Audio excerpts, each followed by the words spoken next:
तो भाई फिलहाल की लोकेशन है हिसार की HAU यूनिवर्सिटी यानी कि हरियाणा एग्रीकल्चर यूनिवर्सिटी। और आज BSc 4 ईयर के लिए जो है एंट्रेंस टेस्ट यहाँ पर कंडक्ट किया गया था। करीब 8,500 बच्चों ने जो है ये एग्ज़ाम दिया है और मात्र 300 सीटों के लिए ये एग्ज़ाम दिया गया है। और कुछ बच्चे मेरे साथ में हैं जो अभी एग्ज़ाम देकर बाहर निकले हैं। कैसा रहा एग्ज़ाम आपका? अच्छा हुआ। एग्ज़ाम अच्छा हुआ? टफ था या फिर जो सिलेबस करवाया गया उसी में से कुछ आया? नहीं, आउट ऑफ सिलेबस भी क्वेश्चन थे मैथ्स में। तो कहाँ से कोचिंग की है? आप सेल्फ स्टडी किया आपने? कोचिंग ली थी। कहाँ से coaching? Hours academy. Hours academy से कोचिंग ली है। तो जितना आवर्स ने करवाया है उसमें से कितना % मैच हुआ है?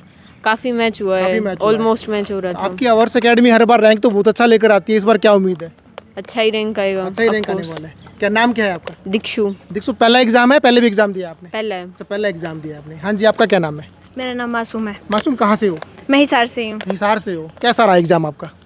अच्छा, मतलब ठीक रहा। केमिस्ट्री को छोड़ के बाकी सब सब्जेक्ट्स अच्छे थे। अच्छा, कोचिंग वो ली है या सेल्फ स्टडी की आपने? नहीं, आवर्स एकेडमी से अच्छा, कोचिंग आप ही लिया। आवर्स से पढ़े हो। तो क्या लगता है आवर्स इस बार रैंक अच्छा ले पाएगा या फिर डाउन जाएगा? अभी मेरे हिसाब से तो सिलेबस से आउट ऑफ सिलेबस क्वेश्चन थे, वो तो हर बच्चे के लिए थे जी। तो रैंक तो इस बार भी आवर्स की आनी चाहिए। रैंक इस बार भी आवर्स की आनी है। तो आपने पहली बार एग्जाम दिया या पहले भी दे चुके हो? नहीं, पहली बार एग्जाम दिया है। इससे पहले किसी और चीज़ का एग्जाम दिए हो आपने? NDA का दिया था मैंने इससे पहले। NDA का कुछ बना आपका? हाँ, मेरा NDA का रिटर्न क्लियर हो गया। BSc एग्रीकल्चर में स्कोप क्या क्या रहते हैं? BSc एग्रीकल्चर में जो बच्चे एग्रीकल्चर करते हैं उन्हें BSc करने के बाद आगे गवर्नमेंट जॉब्स में भी कोटा भी मिलता है एक्स्ट्रा। और स्पेशल जॉब्स होते हैं जो सिर्फ HAU में हैं और वो सिर्फ एग्री वाले बच्चों के लिए होती है। अच्छा, एग्री वाले बच्चों के लिए होती है। मान लो 300 सीटें अप्रोक्स इसकी हैं, 300 बच्चों का अगर सिलेक्शन होता है जिन बच्चों का, तो उनका जॉब प्लेसमेंट के चांसेस कितने % होते हैं? 100% होते हैं। 300 ही बच्चे होते हैं और उनमें से कितनी सारी पोस्ट हैं, AO ADO ऐसे बहुत सारी पोस्ट हैं। चलो जी, बहुत बहुत धन्यवाद वर्षा। तो ये भाई बच्चे मेरे साथ में थे, कुछ बच्चे जो है निकल चुके हैं, कुछ सिक्योरिटी रीजन की वजह से जो है उन्होंने वहाँ पर बात करने के लिए मना कर दिया। दोबारा बता दूँ आपको, करीब 8,500 बच्चों ने एंट्रेंस एग्ज़ाम दिया है और मात्र 300 सीटें हैं। वर्षा ने बताया कि अगर जिन 300 बच्चों का यहाँ पर सिलेक्शन हो जाता है उनका 100% जो है प्लेसमेंट रहता है, चाहे गवर्नमेंट जॉब की बात करो या फिर प्राइवेट सेक्टर की बात करो। अगर आप भी BSc एग्रीकल्चर की तैयारी कर रहे हैं तो इन बच्चों ने बताया कि आवर्स से ये लोग तैयारी कर रहे हैं और आवर्स का रैंक भी हमेशा से जो है टॉप में रहता है। तो आप उनसे भी संपर्क कर सकते हैं। आवर्स एकेडमी के मैथ टीचर अरुण जी मेरे साथ में। अरुण जी, आज का एग्जाम देखा आपने, कैसा रहा? जी सर, मैं आपको बताता हूँ, मैथ्स आसान था, जो करवाया होता लगभग हमारे नोट्स के अंदर से था। तो मैं ये बोलूँगा कि जो बच्चा क्वेश्चन कर रहे हैं तो पूरे के पूरे बड़े आराम से 100 के 100 क्वेश्चन आपके मैथमेटिक्स के हमारे नोट्स के अंदर से आपको डिट्टो मिल जाएंगे।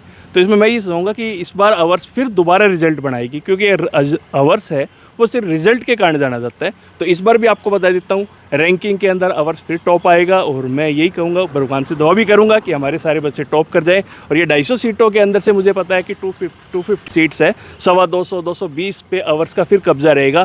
क्योंकि सबसे बड़ी बात है कि 4 ईयर के अंदर कोई भी ऐसी एकेडमी नहीं है कि जो बढ़िया कोचिंग दे रही है, क्योंकि सब बच्चों का ट्रस्ट आवर्स के ऊपर है। और मैं कुछ बच्चे उनके बारे में कहना चाहूँगा कि जिनका हो सकता है इस बार ना हो क्लियर, किसी कारणवश कहीं और पढ़ रहे हो या कहीं और पढ़ रहे हो, तो एक ड्रॉपर बैच इन्होंने स्टार्ट कर रखा है आवर्स एकेडमी ने हमारा, जो मंडे से स्टार्ट है। तो जिन बच्चों को ये लग रहा है कि वो किंतु परंतु किसी कारण से रह सकता है, मतलब कि मैं बात कर लेता हूँ कट ऑफ की, कट ऑफ 65 के आसपास जाएगी, 60 या 65। अगर टफ पेपर आ गया थोड़ा सी, जैसे केमिस्ट्री थोड़ी टफ बताइए, तो इसके कारण हो सकता है 5-7 नंबर नीचे चली जाए।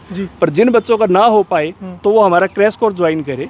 और एक रिजल्ट ओरिएंटेड कोर्स रहता है जिसके अंदर पूरा बच्चों को पूरा फुल टाइम दिया जाता है। और मैं आपको साफ बताना चाहता हूँ कि जो सबसे ज़्यादा आवर्स हमारा रिजल्ट आता है वो ड्रॉप पर जो बच्चा होता है वो रैंक होल्डर होता है। देखो, बच्चों का सिलेक्शन तो होता है पर रैंक होल्डर वही होता है जो हमारा ड्रॉप पर बच्चा आता है। सबसे ज़्यादा रैंक की बात करूँगा हर फील्ड के अंदर तो आवर्स का रहेगा। और कहीं भी जाओगे आप, चाहे बावड़ चले जाओ, चाहे कोड़ चले जाओ, चाहे यहाँ पे एग्रीकल्चर के अंदर चले जाओ, बच्चा एक ही नाम कहेगा, आवर्स। खासकर मैं 4 ईयर की बात करता हूँ, क्योंकि सबसे बढ़िया एकेडमी और इसके बराबर का कोई पढ़ाने वाला आपको मिलेगा ही नहीं। चलो जी, बहुत बहुत धन्यवाद जुड़ने के लिए। तो भाई जो बच्चे BSc एग्रीकल्चर की तैयारी कर रहे हैं तो पूरी डिटेल जो है अरुण जी ने दे दी है। अगर आप भी BSc एग्रीकल्चर की तैयारी कर रहे हैं तो आवर्स से आप संपर्क कर सकते हैं। नंबर जो है इनका नीचे स्क्रीन पर चल रहा है।